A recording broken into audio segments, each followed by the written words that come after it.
The many FNAF books, especially the Tales from the Pizzaplex novel series, has had a great impact on the FNAF fandom, but despite there being only 8 books, 25 short stories, including the epilogues, and over hours of time putting into reading those books while also wanting to know more about the FNAF universe, there is still one big question left unsolved.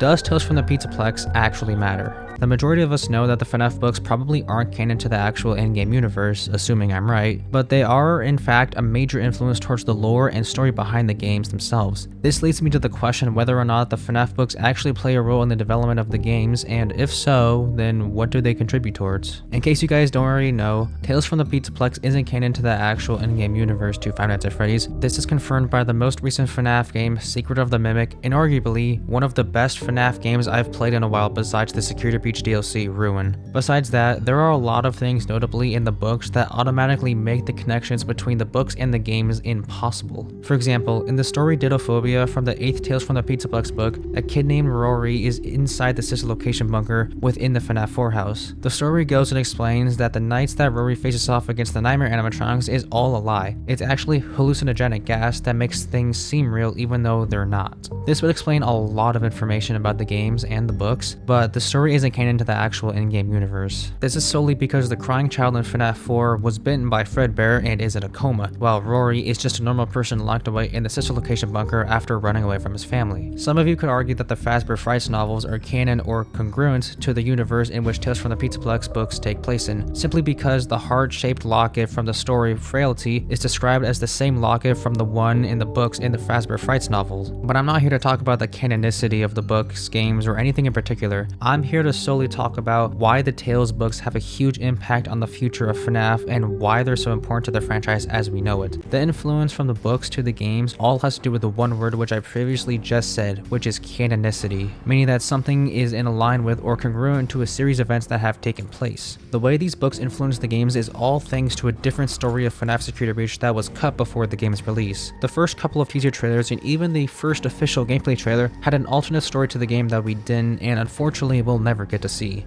Scott Cawthon himself did mention that he was the one who was originally supposed to write the story to Security Breach, but Steele already came out with one before he could transfer his story off of pen and paper. But tackling Scott's originally designed story is another video for another day. All I'm trying to say with this is that because of the misalignment with Scott and Steve Wool on what story was actually meant to be canon in Security Breach, Scott decided to fill in the gaps of what the fans were most confused about by writing 3 short little novels in the form of a book that clarified the potential backstory that was supposed to occur. One of the most well-known novels from the entire Tales from the Pizzaplex series is the story called The Mimic. In this novel, we get introduced to the Mimic for the very first time well before the trailer to Security Breach Ruin, and in that story, we learn a lot about Edwin's backstory, David, and most importantly, the Mimic. This novel was 100% an influence towards the games, as a few months later, we got FNAF Security Breach Ruin, which had, you guessed it, the Mimic. There are many more examples I could give here, but to answer the question that brought you here, yes, Tales from the Pizzaplex matters 110% to the franchise as we know it. Whether that's through the games or future novels and stories, these books have had a tremendous impact and will continue to if Scott plans to have more and more content of FNAF be centered around the Pizzaplex. With that being said, I hope you guys enjoyed. Subscribe to the channel and watch these videos on screen right here.